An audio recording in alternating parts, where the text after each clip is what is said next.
आज जालंधर के 120 फुटी रोड पर प्लास्टिक स्क्रैप के गोदाम में आग लग गई। इस संबंधी जानकारी देते हुए गोदाम के मालिक राजू ने बताया कि गोदाम में पटाखों की वजह से आग लगी है।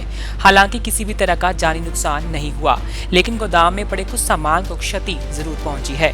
120 फुट रोड ਤੇ ਗੋਦਾਮ ਹੈਗਾ ਪਲਾਸਟਿਕ ਸਕ੍ਰੈਪ ਦਾ। ਹਾਂਜੀ।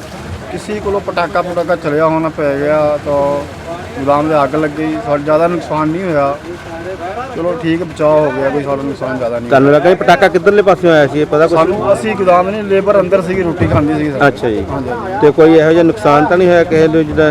ਨਹੀਂ ਕੋਈ ਜਾਨੀ ਮਾਲ ਦਾ ਨੁਕਸਾਨ ਨਹੀਂ ਹੋਇਆ ਹੈਗਾ। ਠੀਕ। ਅੱਧਾ ਥੋੜਾ ਬਹੁਤਾ ਨੁਕਸਾਨ ਹੈਗਾ। इसके अलावा घटनास्थल पर मदद के लिए पहुंचे परोपकार एनजीओ के मेंबर ने कहा कि पटाखे से गोदाम में लगी आग के चलते फायर ब्रिगेड को इस बारे में सूचित किया गया, जिसके बाद आसपास के लोगों की मदद से फायर ब्रिगेड के कर्मचारियों ने आग पर काबू पाया और किसी भी तरह के जानी नुकसान से बचाव हो गया।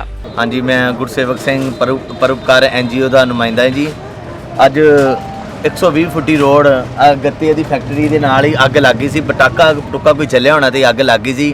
तो उस दौरान फायर ब्रिगेड ਨੂੰ फोन किया तो फायर ब्रिगेड 10-15 मिनट लग गए फायर ब्रिगेड आने ਨੂੰ ਤੇ खतरा टल गया है।